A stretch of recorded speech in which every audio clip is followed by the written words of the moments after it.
Next है भाई, next है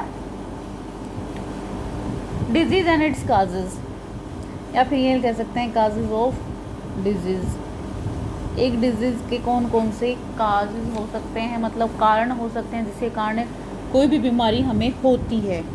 ठीक है, तो दो काज हो सकते हैं। एक तो हमारा हो सकता है इमीडिएट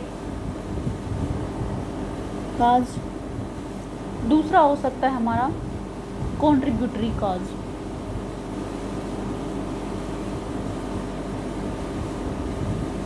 ठीक है, जो इमीडिएट काज होते हैं वो इन्फेक्शन के कारण होती है। ये वाले जो इमीडिएट काजेज में वो बीमारियां आती हैं जो किसी के कारण इन्फेक्शन हो जाता है, जैसे माइक्रो ऑर्गेनिज्म है, बैक्टीरिया है, वायरस है, फंगस है, अलगी है, ये इनके कारण कोई भी इन्फेक्शन हमें हो जाता है तो ऐसे डिजीज़ को हम क्या बोलते हैं, इमीडिएट काजेज डिजीज़। ठीक है, और ये जल्दी इन्फेक्शन का तो मतलब कहीं से भी कभी भी आ सकता है।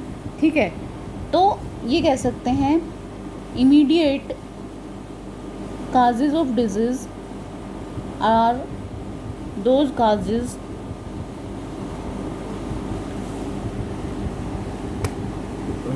इससे क्या मतलब? immediate causes of disease are those causes which actually occur by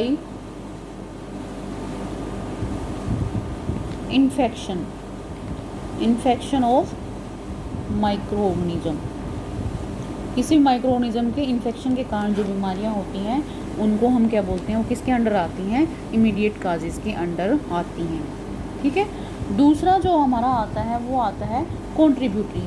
contributory में क्या होगा भाई, इसमें ये जो डिजीज़ है ना, कई रीज़न हो सकते हैं कॉन्ट्रीब्यूटरी के अंदर। मान लो किसी को अच्छा खाना नहीं मिल रहा है, बैलेंस डाइट नहीं मिल रही है। एक बैलेंस डाइट वो डाइट होती है जिसके अंदर सारे न्यूट्रिएंट्स प्रेजेंट होते हैं। ठीक है, मतलब लैक ऑफ नरिशमेंट, उसको अच्छा खाना भोजन या न्यूट्रिएंट्स नहीं मिल पा रहा है। ठीक है, and economic status of house hold, भाई उसको ऐसा भी देखा जाता है कि बहुत सारे गरीब होते हैं लोग और पॉपुलेशन उनके घर में ज़्यादा होती हैं, खाने वाले लोग ज़्यादा होते हैं, कमाने वाले कम होते हैं। तो इस कंडीशन में भी खाने के लिए अच्छी चीज़ें, अच्छी न्यूट्रिएंट्स उनको नहीं मिल पाते हैं, तो वो बच्चे क्या हो जाते हैं, वीक हो जाते हैं। किसी पर्टिकुलर मिनरल्स की या पर्टिकुलर न्यूट्रिएंट्स की उनकी बॉडी में कमी आ जाती है जिससे उनको डिजीज़ हो सकती है। इसके अलावा जेनेटिक फैक्टर भी रिस्पॉन्सिबल होते हैं इसमें। जेनेटिक फैक्टर्स मतलब उनके पूर्वजों के कारण भी कोई बीमारियां आ सकती हैं। मान लो किसी को मम्मी को कोई बीमारी है या फादर को कोई बीमारी है तो वो बीमारी उनके बच्चों को भी हो सकती है। तो ऐसे बीमारी जो पेरेंट्स से फैलती हैं उनको हम क्या बोलते हैं, जेनेटिक काजेस। ठीक है, तो ये थे हमारे कुछ डिजीज़ के काज। ठीक है, कॉन्ट्रीब्यूटरी में क्या आ जाएगा भाई, lack of nourishment and economic status,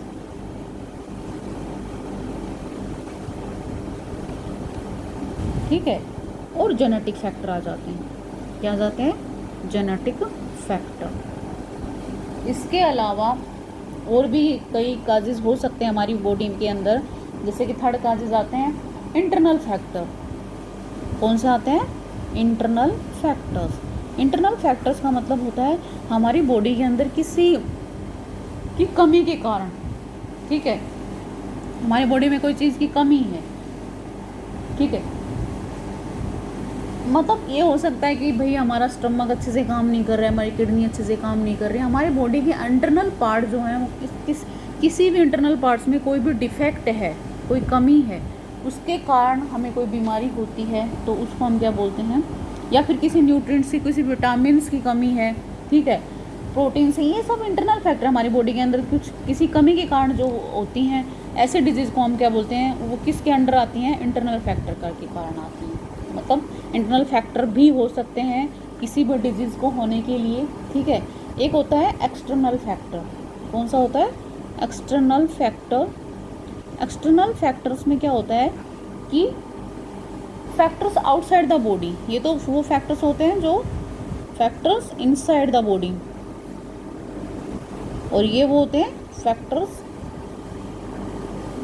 outside the body, मतलब बाहर की, जैसे कि हमारा हाथ पैर टूट जाता है, ठीक है, हम फिजिकली हैंडीकैप हो जाते हैं, किसी का एक्सीडेंट हो जाता है, उससे कई बार पूरी बॉडी डिफेक्ट हो जाती है, तो किसी एक्सटर्नली फैक्टर की वजह से हमें डिजीज़ आ जाती है, ठीक है, जिससे हमारी बॉडी क्या हो जाती है, अनफंक्शनल कंडीशन में आ जाती है, प्रॉपर फंक्शन नहीं कर पाती है, तो उनको क्या बोलते हैं हम, एक्सटर्नल फैक्टर्स, ठीक है। तो ये थे डिजीज़ के काजेस।